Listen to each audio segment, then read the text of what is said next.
There is a story the church never tells. Beneath the Temple Mount in Jerusalem, 9 knights dug in silence, no witnesses, no records, no permission. When they emerged years later, they were rich beyond reason and powerful beyond logic. Some say they found gold. Others whisper of ancient scrolls. But the few who aren't supposed to speak, they suggest something far more dangerous.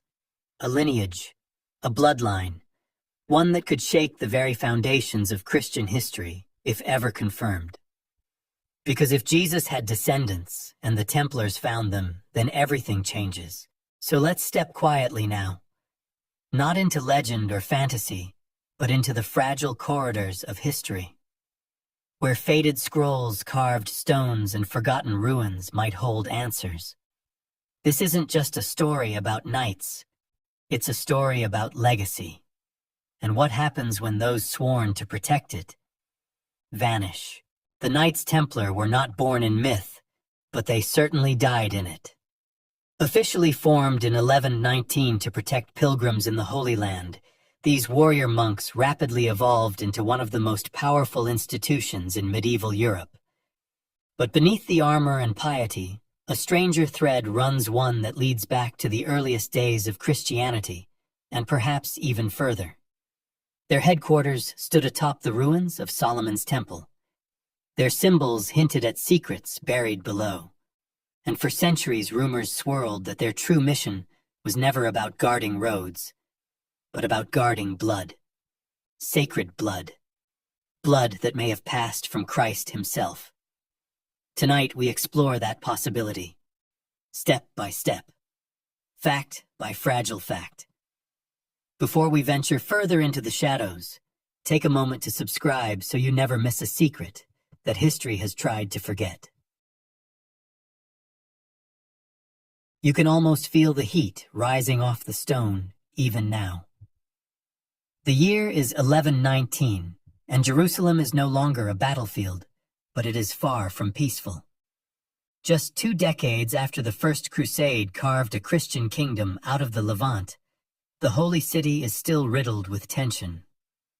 Pilgrims arrive in droves seeking salvation or penance, but outside the walls, bandits and remnants of resistance wait with swords drawn.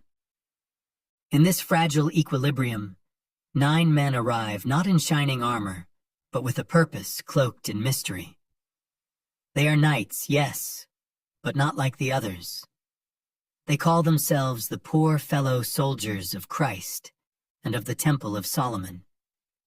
It's a bit of a mouthful even for the Middle Ages, so the world quickly shortens it to something simpler, the Knights Templar. Officially, their mission is humble. They intend to protect pilgrims making the treacherous journey to Jerusalem. But here's the curious part. For the first 9 years, these knights take no new recruits. They fight no major battles. They live in near secrecy. And most strangely, they reside in a set of quarters given to them by King Baldwin II. Rooms built atop the ruins of the ancient Jewish temple, known then as the Al-Aqsa Mosque. You may wonder why there, of all the places in the city, why station a new order of knights on top of one of the holiest and most symbolically fraught pieces of land in the world.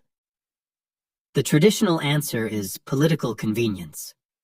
The king had no better place. But there's another version. One that has been whispered, debated, and dismissed for centuries.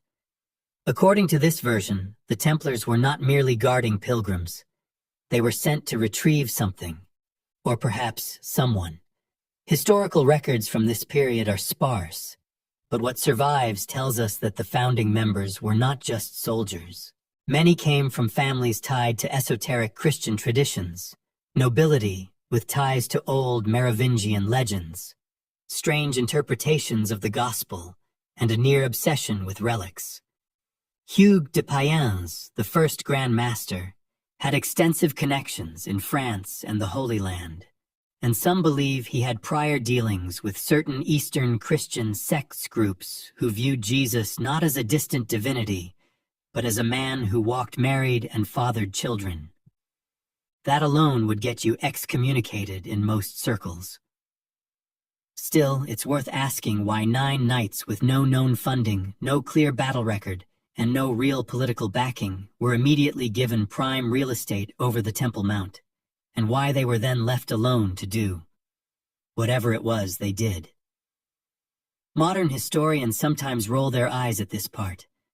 The idea of the Templars as early archaeologists or clandestine treasure hunters feels romantic at best, conspiratorial at worst. But there's one documented fact that makes even the skeptics pause. In 1129, just 10 years after their formation, the Council of Troyes grants the Templars official sanction. Not just that, but they're suddenly flush with resources, land, and papal privileges that rival those of kings. Their rise is dizzying and oddly timed. What could they have uncovered in that first decade to earn such swift elevation? One obscure chronicle from the 12th century claims the knights found objects of great import beneath the sacred mount. It doesn't say what, but a later document attributed to the mysterious Order of Sion mentions scrolls written in Aramaic that described the lineage of the Nazarene king. That phrase alone has fueled centuries of speculation.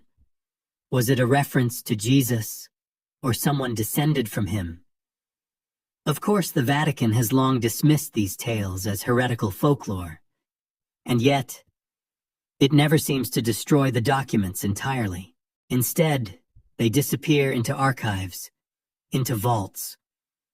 You're left with fragments, letters that hint at discoveries in hollow places, carvings that bear symbols predating Christianity, yet found within Templar churches, and a strange consistency in Templar architecture, especially the recurring motif of 2 men riding a single horse. Unity, brotherhood, or perhaps duality, 2 natures in one being, one holy and one mortal. It's subtle, almost poetic, and also potentially blasphemous depending on how you read it.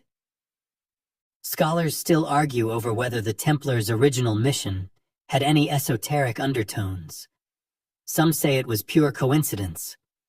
Others believe the original 9 knights were part of an elite lineage themselves, descendants of families who had preserved secret gospels since the days of Rome, quietly waiting for the chance to return to the source, to find proof. If so, the road to Jerusalem was not a military campaign. It was a pilgrimage of blood, a quest not